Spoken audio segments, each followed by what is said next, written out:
그런가 하면 더민주혁신회의에서 윤석열 대통령을 강하게 비판을 했습니다. 입장문을 낸 건데요. 그 내용 보시죠. 찰스 1세의 끝을 기억하라 라고 입장을 내서 논평에서 논란입니다. 이번 기소는 윤 정부가 시도한 민주주의와 의회에 대한 공격이다. 민정권 의회를 파괴하려 한 찰스 1세의 끝을 기억하라. 아시다시피 찰스 1세는 단두대에서 처형됐습니다. 이재명 대표에 대한 검찰 구형을 두고 의회를 파괴하려 한 찰스 1세, 단두대에서 처형된 찰스 1세의 끝을 기억하라 라고 말하는 것이 굉장히 섬뜩하기도 한데 오신환 의원님, 네. 이게 뭐 단두대에서 지금 21세기에 처형할 수는 없을 것이고 탄핵을 의미하는 것 아니냐라는 얘기도 있고요. 또 다른 논란은 사실은 저것은 민주주의와 민주당이나 의회에 대한 공격이 아니라 사실은 이재명 대표가 네. 갖고 있는 어떤 개인적인 사법 리스크 성격이잖아요. 자, 저런 입장이 나왔는데 어떻게 보십니까?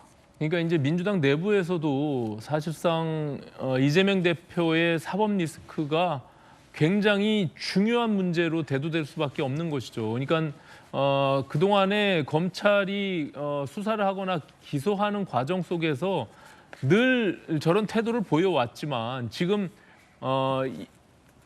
검찰이 2년의 구형을 한 지금과 같은 상황에서는 사실 개딸을 비롯한 민주당의 국회의원들 그리고 이재명계의 여러 정치인들이 모두가 그냥 일사불란하게 지금 벌떼처럼 들고 일어났거든요. 그리고 지금 앞서 우리가 논의를 했지만 국회에서 오늘 당장 뭐 왜곡법을 비롯한 검사 탄핵안들을 계속 청문회를 통해서 또 압박을 해 나가겠다고 하는 거 아니겠습니까?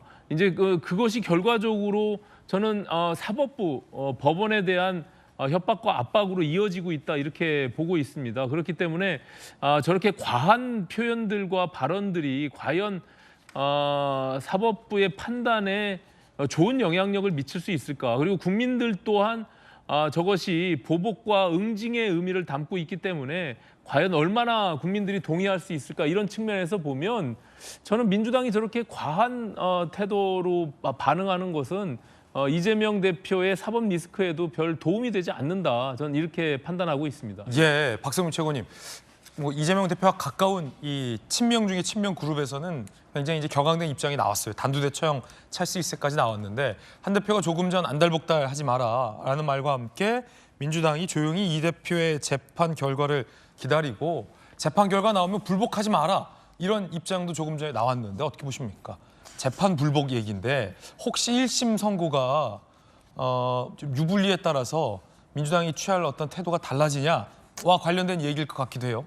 일단 뭐 한동훈 대표께서 뭐 지나치게 걱정을 많이 해주시는 것 같다라는 생각이 들어요. 뭐 재판 불복하지 마라, 자꾸만 뭐 재판 결과, 사법적인 결과에 승복해라 이런 이야기를 아주 반복해서 하시는데 예. 이제 민주당 안에서 누구도 그 결과에 대해서 불복하겠다 이런 식으로 얘기한 사람은 없거든요. 뭐 판사를 탄핵하겠다 이런 것도 이제 일각에서 나왔던 주장이고 사실은 뭐 당원들 사이에서 나오는 주장인 것이지 뭐 그의 당론이라거나 뭐 무조건 우리는 뭐 재판장과 각을 세우겠다 이렇게 이야기를 하고 있는 게 아니잖아요. 여기에 대해서 그런 프레임을 씌우는 거는 한동훈 대표의 그냥 어느 정도의 정치적인 전략으로 보여서 이건 프레임이다. 네, 유효타라고 저는 보이지는 않고요.